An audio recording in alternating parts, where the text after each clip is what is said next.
pubofemoral, isquiofemoral y el ligamento redondo principalmente.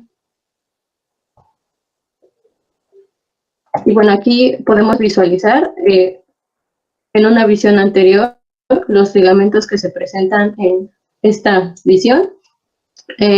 Vamos a tener el ligamento iliofemoral, que es también conocido como J. de Bigelow, y el ligamento pubofemoral, y en la visión posterior podemos observar el ligamento isquiofemoral. Y bueno, en esta imagen pues se puede visualizar mejor los componentes de esta articulación, y bueno, aquí se puede visualizar lo que es el ligamento redondo o ligamento de la cabeza del fémur, y este pues va a presentar un traumatismo cuando ocurra una luxación. También es importante mencionar la irrigación. Podemos observar, no sé si se ve el cursor. Sí. Bueno, aquí podemos observar cómo es que llega la irrigación a la cápsula articular a través de la arteria obturatriz, a través de estas distintas ramas, la anterior, la posterior y la rama acetabular.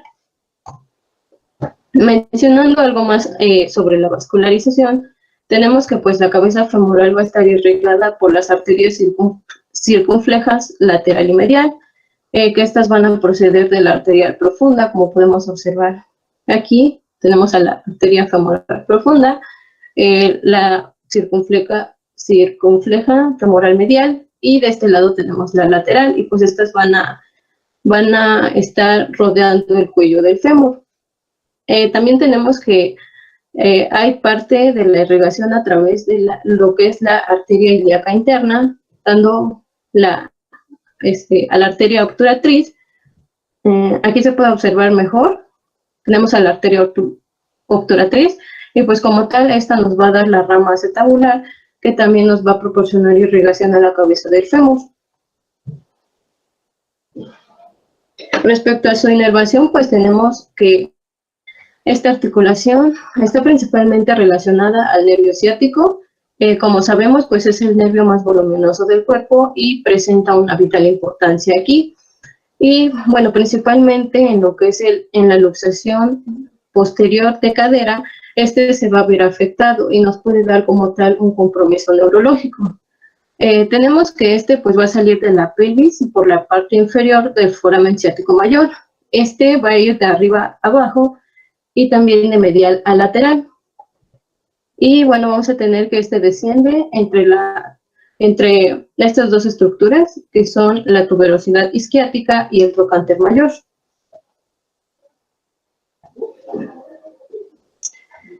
Bueno, ahora sí, comenzando propiamente con el tema de luxación de cadera, pues como definición tenemos que es luxación traumática de cadera.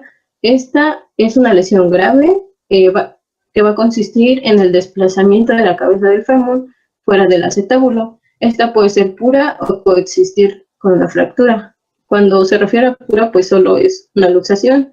Y bueno, esta se debe de considerar de urgencia, ya que en caso de que, más bien tenemos que realizar una reducción oportuna para así poder disminuir la probabilidad de complicaciones, como el de la necrosis avascular de la cabeza femoral.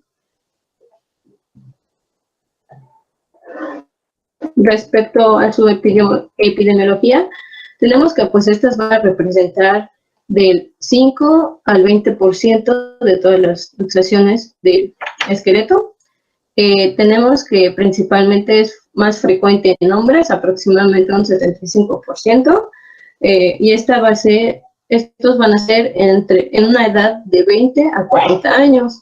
Se involucra también en accidentes de tránsito, en deportes extremos, y también mencionaba el colapso de edificios, principalmente para el mecanismo de lesión de la luxación anterior. Y bueno, tenemos que estos van a ser consecuencia de traumatismos de alta energía, como los mencionados anteriormente.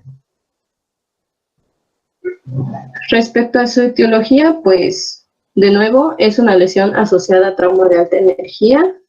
Esta tiene una consideración grave, ya que la articulación coxofemoral gracias a las estructuras que lo componen y a las adyacentes, se considera que es una articulación estable. Entonces, debe de haber una fuerza, por así decirlo, grande o grave para que ocurra este tipo de lesión. Respecto a los tipos de luxación anterior y posterior, tenemos que la relación es 1:9. Esto quiere decir que pues la posterior es más común que la anterior. Esto también involucra pues las estructuras anatómicas, ya que se menciona que la pared anterior, la parte anterior de la articulación es más fuerte. Entonces, esto va a disminuir el riesgo o va a disminuir la probabilidad de que pues, se cause una lesión a la parte anterior de la articulación.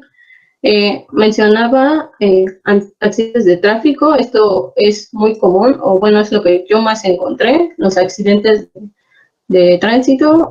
También están las caídas, los atropellos. Esto sería pues en el peatón. Accidentes laborales o deportivos. También los deportivos como que sí influye bastante. También en pacientes con síndrome de Ehlers-Danlos o pacientes con síndrome de Down, ya que pues estos tienen alteraciones del tejido conectivo y esto tiene una cierta predisposición a que puedan padecerlo en mayor frecuencia. Bueno, ahora bien, comenzando con el mecanismo de lesión, pues va a haber dos, el de luxación posterior y el anterior. Vamos a comenzar con el más común, que pues es el posterior. Vamos a tener que pues este se va a producir por un impacto directo sobre el fémur distal. Y bueno, este va a ser un traumatismo que se va a causar en la rodilla, con la cadera y la rodilla en flexión. Aquí en la imagen pues podemos observar que principalmente, bueno, lo que más ponían de ejemplo era en el caso del copiloto en los accidentes de tránsito. El copiloto pues se va a encontrar con las piernas en esta posición. Al momento del impacto, pues la rodilla pues va a impactar contra el tablero. Esto va a propiciar que la energía se vaya hacia lo que es la cabeza del fémur y por lo tanto la desplace. Y bueno, esta imagen es bastante ilustrativa y aquí podemos observar parte del cuadro clínico. Y bueno, aquí también se observa bien el impacto que ocurre, va de la rodilla y el fémur distal pues hasta lo que es la cabeza del fémur, y pues esto va a provocar principalmente la lesión. Tenemos que pues la posición de la cabeza femoral va a determinar la forma de la luxación. Por ejemplo, cuando esta esté en flexión y aducción, se va a provocar lo que es una luxación pura. Cuando la cabeza esté en flexión y abducción, se va a generar lo que es una fractura de la pared posterior del acetábulo, y bueno, esta va a ser previa a la luxación.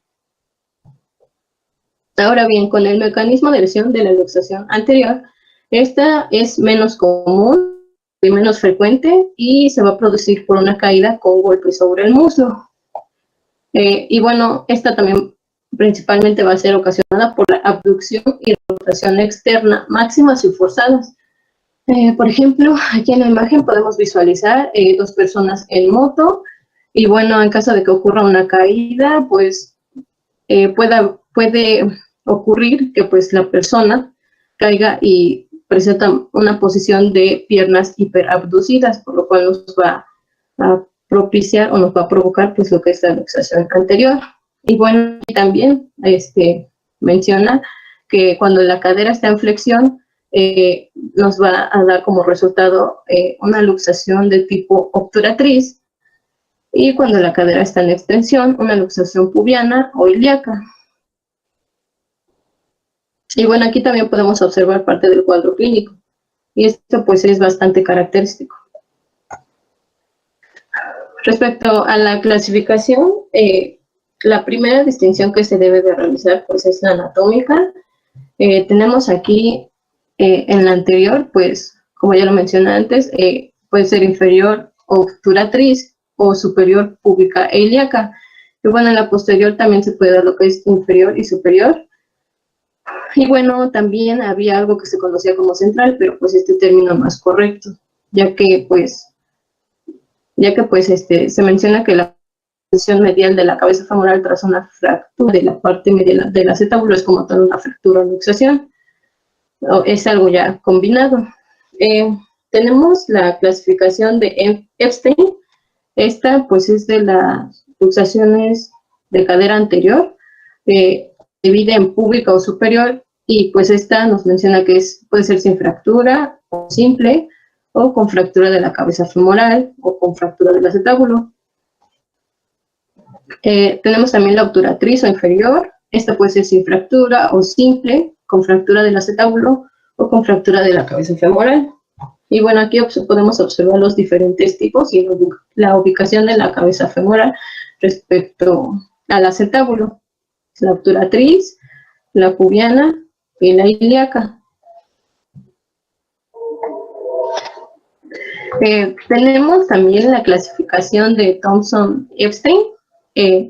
Aquí pues tenemos como tal 5 tipos. El primer tipo va a estar caracterizado por una luxación sin fractura o con un fragmento menor. El tipo 2, una luxación con fragmento posterior único del borde posterior del acetábulo. El tipo 3 sería, o lo menciona como una luxación con fractura conminuta del borde acetabular.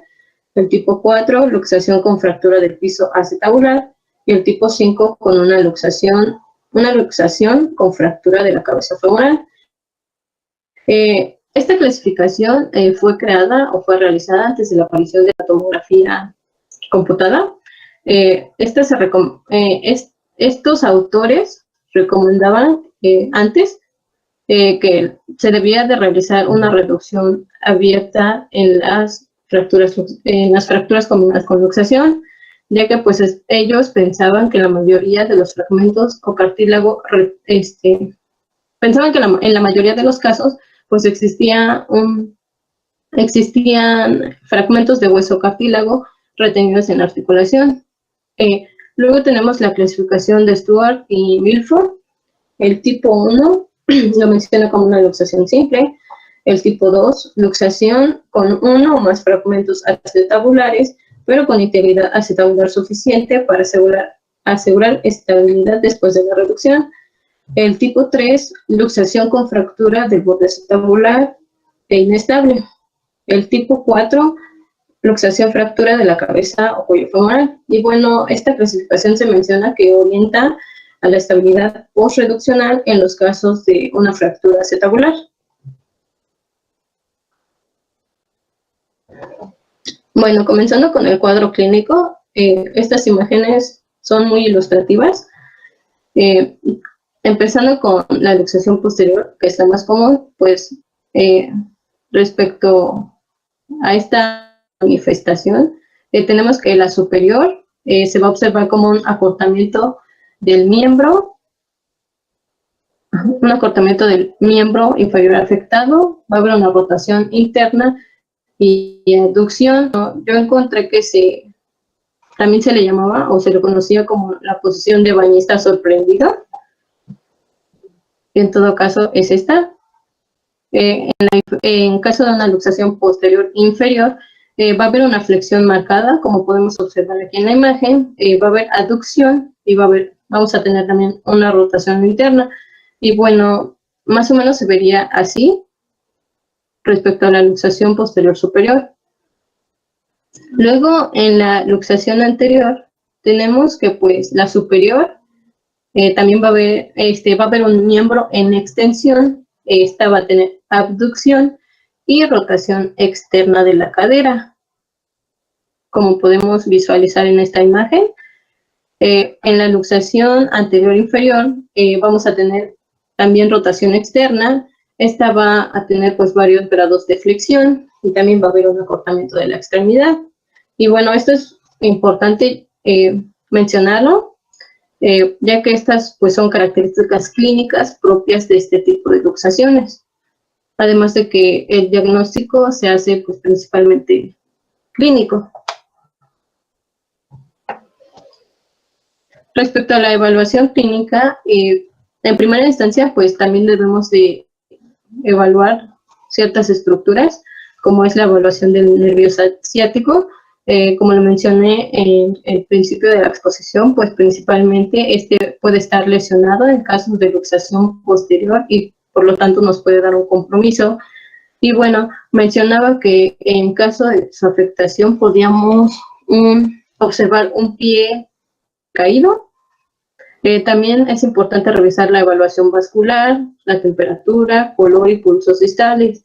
Esto es importante también, ya que en el caso de las luxaciones, pues hay como tal una lesión a lo que es la cápsula y a los ligamentos, entonces esto también va a comprometer la vascularización de la articulación.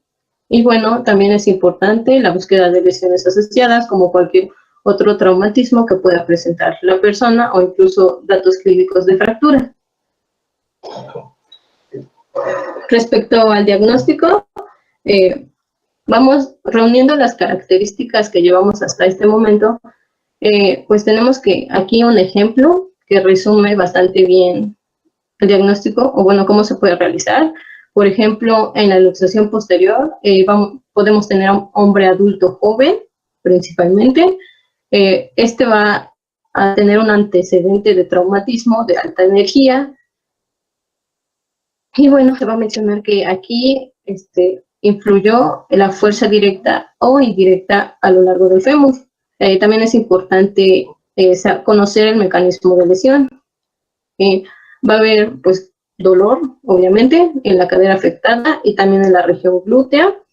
Pues va a haber una impotencia funcional total. La persona pues no va a poder movilizar en la extremidad. Pues en la posterior es esto característico, lo de aducción, rotación interna y miembro acortado, como podemos visualizar de nuevo en esta imagen. Y bueno, respecto a la palpación, pues tenemos que la cabeza femoral la podemos percibir bajo los glúteos. Bueno, también mencionaba el uso de radiografías, pero decía, o bueno, en lo que yo encontré, se debía de tomar una radiografía antes de la reducción para verificar si hay fractura del reborde cotiloideo. Esto, pues, principalmente para no causar más complicaciones a la hora de reducir la luxación. Las radiografías se van a realizar principalmente no como diagnóstico como tal, ya que pues la clínica es bastante llamativa y pues esto ya nos puede, esto pues ya es un indicativo de luxaciones, los diferentes tipos de luxación. Y bueno, la radiografía se debe de realizar principalmente para evaluar si no hay lesión a otros tejidos. O bueno, principalmente si no hay algún tipo de fractura asociado. Yo encontré que en la radiografía AP o interposterior de pelvis podíamos visualizar lo que es el arco de Shenton, como está aquí en esta línea. Esta pues va a ir desde, esta va a ser, o también se conoce como cervicoobturatriz. La línea pues debe de presentarse continua, como se observa aquí, y cualquier desnivel en esta línea podría ser indicativo de la cabeza. Podría ser indicativo de una luxación de la cabeza femoral. Y bueno, también se debe de realizar una evaluación a lo que es el trocánter menor. Como tenemos aquí en un círculo de color naranja, tenemos que pues este no desaparece por completo del borde interno del cuello femoral. Y bueno, también nos sirve para la valoración del tamaño de las cabezas femorales,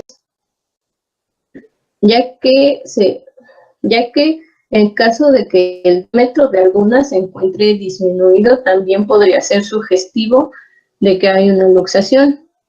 Y bueno, también es importante la evaluación a lo que es el cuello femoral. Como podemos visualizar aquí también en esta imagen, se ve bastante bien. Podemos ver que la estructura de lo que es el arco de Shenton pues ya hay un desnivel bastante significativo. Aquí tenemos más radiografías que pues se logra visualizar, y bueno, aquí está una referencia anatómica como para una guía. Bueno, también está indicado pues la radiografía lateral de la pelvis, esto principalmente para visualizar mejor en caso de que sea una luxación anterior o posterior, y pues la ubicación de esta respecto a la cabeza femoral. Bueno, continuando con el tratamiento, pues se debe de realizar una reducción de urgencia, ya que pues debe de ser el procedimiento prioritario, pero también hay que tomar en cuenta lo de la toma de una radiografía para evitar complicaciones. El tratamiento pues debe de ser inmediato, ya que a medida que pasan las horas, pues las complicaciones se hacen mayores, como en el caso de la necrosis vascular. En el caso de la existencia de una luxación pura, pues en esta conmoción inicial tenemos que, se debe de realizar la reducción cerrada en caso de que no haya una fractura asociada. Esto es importante, se debe de realizar bajo el efecto de la anestesia general, ya que la relajación muscular nos va a condicionar un mejor resultado en la reducción de la luxación.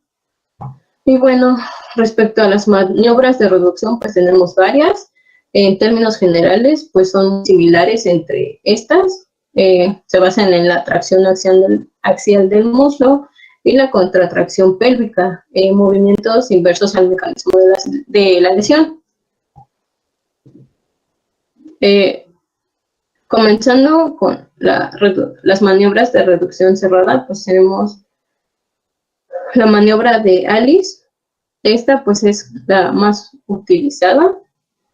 Esta va a consistir en realizar una flexión de la cadera y rodilla a 90 grados. Aquí es necesario o es importante que un asistente estabilice la pelvis. Como podemos observar en esta imagen, el asistente pues va a estabilizar la pelvis, mientras el médico va a traccionar lo que es el fémur en dirección anterior. Tenemos también que se va a realizar una rotación en dirección interna y externa, y bueno, la reducción finalmente se va a lograr a través de una tracción firme y continua. También tenemos la técnica de Stimson. Esta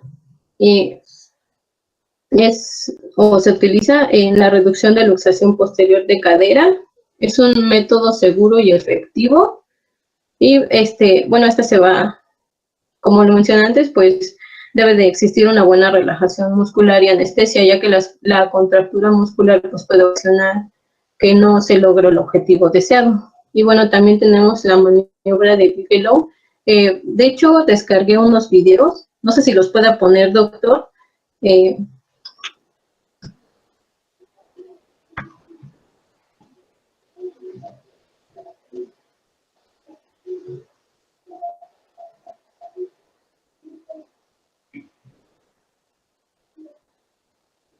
¿Sí se escucha todavía? Sí, sí se escucha. Sí, sí se escucha. Encontré un video acerca de la reducción. Esta pues me llamó la atención porque es realizada como tal pues ya en un hospital.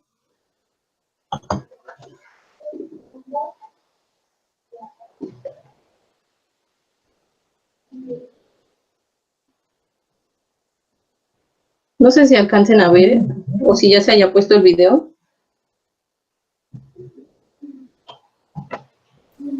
No. ¿No ya. se ve? Ya se está viendo. Ya comprendo.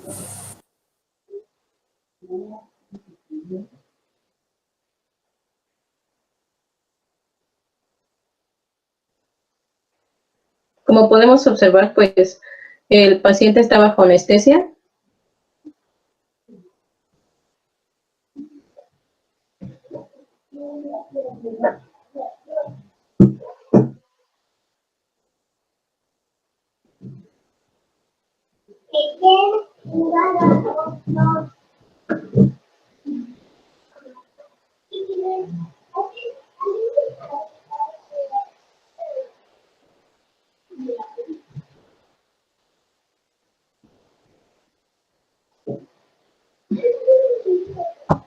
No sé si alcanza, bueno, creo que no se escuchó, pero a la hora de que se realizó como tal la reubicación de la cabeza femoral, se escuchó como un crujido, como si algo tronara.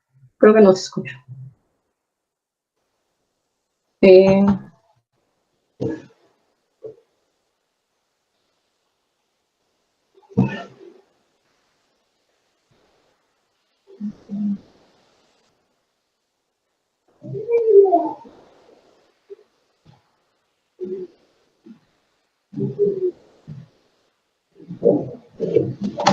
Mientras un asistente o una persona acompañante estabiliza la pelvis, mientras se hace la tracción. Generando con la luxación de cadera posterior, vamos a utilizar la técnica de Stimson. El paciente se encuentra en decúbito prono, con la pierna colgando en el aire. Flexión de la cadera a 90 grados, inclusión de la rodilla a 90 grados. Generamos una tracción hacia abajo del fémur, mientras un asistente o una persona acompañante estabiliza la pelvis. Mientras se hace la tracción, se le pide el favor que empuje el tocante mayor hacia la acetábulo. Una vez haya quedado reducida, se hace extensión lentamente de la cadera y listo.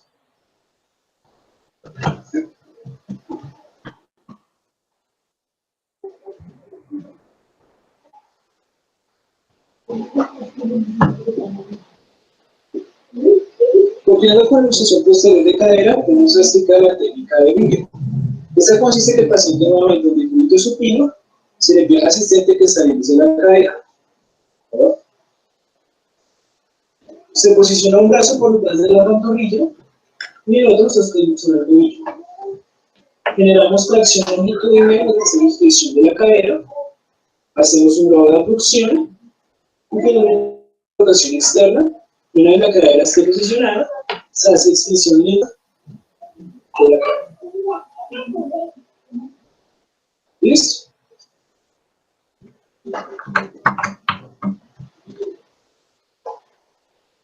Bueno, esos son los videos de las maniobras que encontré.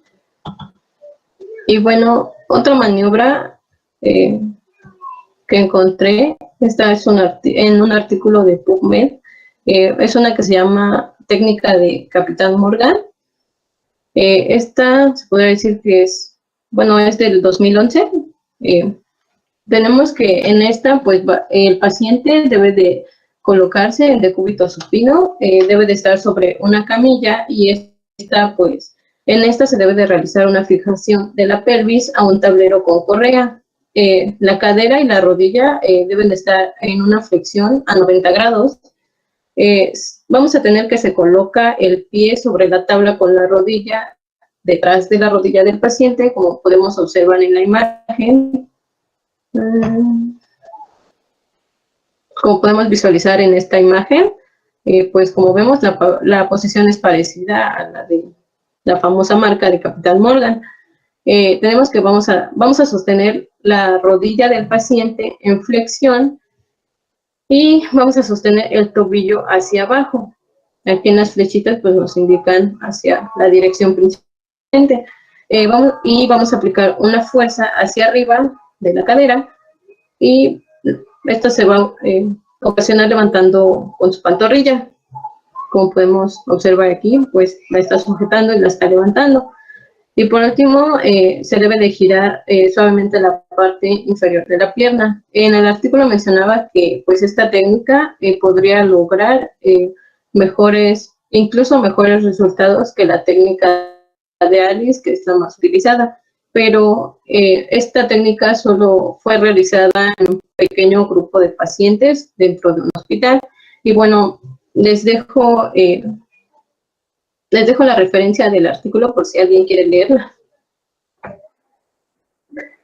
Bueno, pasando con la reducción abierta, que pues sería la otra opción de tratamiento, esta va a ser indicada en aquellas luxaciones que sean irreductibles, las cuales representan del 2 al 15% de los casos.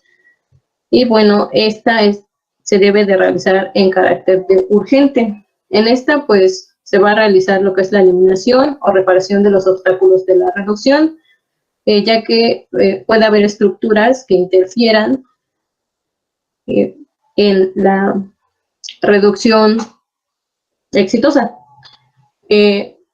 También va a ser en casos de hiatrogenia sobre el nervio ciático, ya que cualquier intento de reducirlo pues puede causar más daño hasta así a este nervio.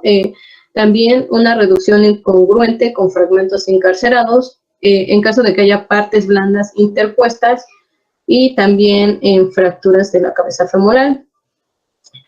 La fijación interna pues va a estar indicada en algunos casos de lo que es la fractura luxación, por ejemplo en la fractura del muro posterior, en la del cuello femoral o el de la cabeza femoral. Respecto al control post-reducción, se debe de solicitar una radiografía AP de la pelvis para visualizar que se haya, o bueno, más bien que la estructura esté nuevamente en el lugar normal. En esta imagen tenemos una radiografía anteroposterior, y pues aquí podemos observar la luxación de la cadera izquierda, y de este lado, en la figura B, tenemos un TAC post-reducción, y bueno, como yo lo encontré en un artículo, entonces mencionaba que aquí se visualiza una adecuada reducción y no se observan lesiones asociadas. Y de hecho, pues los estudios son del mismo paciente, entonces sí podemos observar que en la tomografía computada que efectivamente no se encuentran lesiones asociadas. Y esta se puede solicitar para descartar principalmente fragmentos intraarticulares. Respecto al tratamiento después de la reducción, debe de haber una inmovilización de la cadera de 3 semanas, y después de este periodo de tiempo se debe de realizar una movilización activa. No sé, está contraindicado que haya una carga de peso en menos de 60 días. Se puede colocar una bota corta en rotación interna moderada, y bueno, el yeso pelvipédico está indicado en las luxaciones inestables. Estas van a ser ocasionadas a causa de un fragmento acetabular grande o desplazado. En caso de que el paciente pues presente esto, se pone el yeso y se manda a ortopedia para una reducción, para otra intervención. Y bueno, principalmente impedir todo soporte de peso. Luego, por último, tenemos las complicaciones que puede haber en este tipo de luxación. Puede haber una fractura del borde del acetábulo, y pues esto es principalmente lo que nos va a ocasionar que la luxación sea inestable y por lo tanto requiera de una reducción abierta. Cabe mencionar que la reducción abierta, bueno, por lo que leí en los artículos, menciona que lo más utilizado pues es la reducción cerrada, pero también hay que evaluar las complicaciones que puede existir y que eviten que se pueda llevar a cabo la reducción con las maniobras de la reducción cerrada. Esto es importante también. La lesión del nervio ciático, mencionaba que pues no es muy frecuente, pero el daño que causa pues sí es muy importante, ya que puede haber compromiso del nervio peroneo común principalmente. La necrosis de la cabeza femoral es la más frecuente y la más grave, y esto va a ser principalmente porque al momento de de la lesión a la cápsula, cuando va a haber un traumatismo, va a ocasionar que se desgarre, y por lo tanto se va a conllevar con él pues a los vasos que van a estar propiciando la vascularización. Pues aquí va a haber lesión de los dos nutricios de la cabeza femoral. Y bueno, también tenemos a la miositis osificante, el cual es una calcificación de hematomas no reabsorbidos en el contorno de la articulación luxada y reducida, pero esta tampoco es muy frecuente. Y bueno, la bibliografía, y eso sería todo.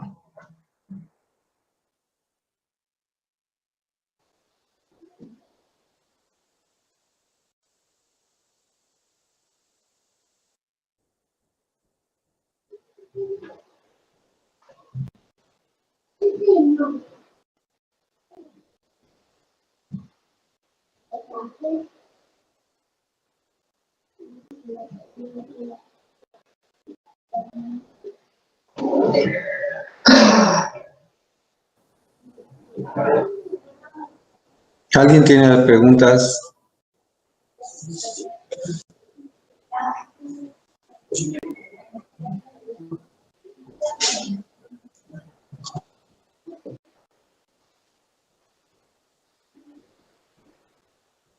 Muy bien.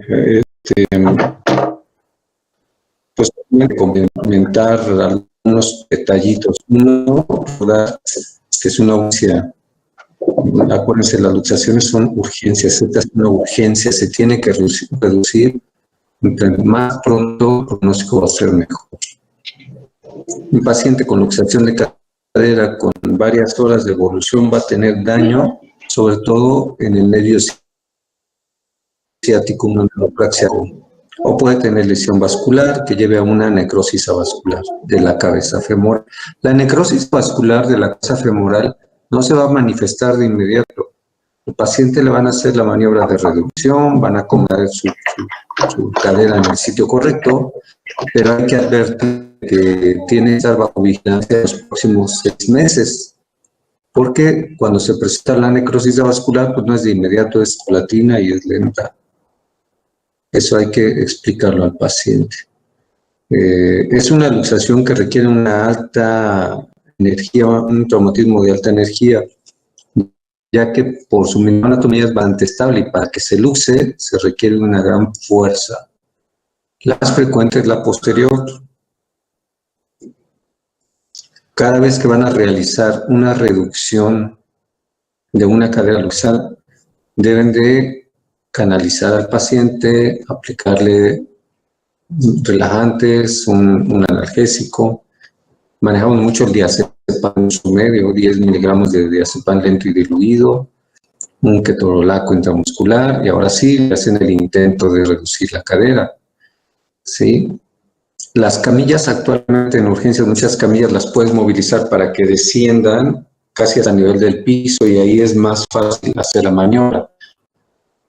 O también es válido colocar al paciente en el piso, en una colchoneta, y ahí hacen las maniobras de reducción. La maniobra de 90-90, 90 grados cadera, 90 grados rodilla, es la más común. La de Stimson casi no se realiza. Y la otra, la que mencionaba, se me hace muy interesante, la de la reducción con la posición del capitán Morgan, pero es muy similar a la de 90-90. Bien, yo creo que estuvo completo el tema. Si no tienen preguntas, vamos a dar por terminada la clase. Nos veremos mañana. Sí, doctor, gracias. Gracias. Gracias.